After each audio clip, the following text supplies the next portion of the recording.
यहाँ पर एक चुंबकीय बार मैग्नेट को स्वतंत्रता पूर्वक लटकाया गया है और इस स्थिति में एक इसके ऊपर वाइट कलर का डॉट चिन्ह दिख रहा है जो कि नॉर्थ पोल के लिए है।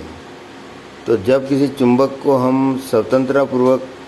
रस्सी से बांध के लटका देते हैं, उसका एक पोल नॉर्थ वाला है, नॉर्थ की दिशा में रहेगा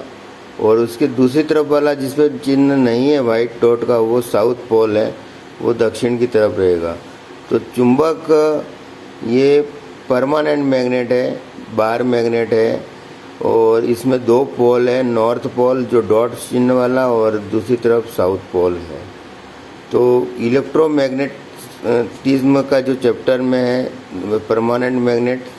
के अंतर्गत हम bar magnet, U shape magnet कई तरह के होते हैं, इसमें हमने बार मैग्नेट को स्वतंत्रतापूर्वक लटका के इसके पोल्स की जांच की, नॉर्थ और साउथ। इसको हम मैग्नेटिक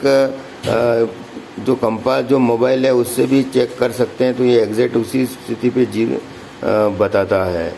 और ये नॉर्थ चुंबक की ये विशेषता है कि चुंबक के नॉर्थ पोल से बल रेखा शुरू होती है और साउथ पोल पे आके समाप्त होती है और वापस चुंबक के अंदर साउथ पोल से ही चलती हुई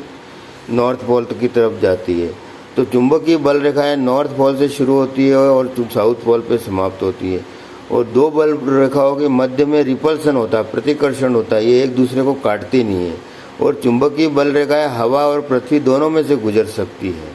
तो ये इसी के आधार पे सारी मैग्नेटिज्म के आधार पे बहुत ही सारी मशीनरी डिपेंड करती है और उसमें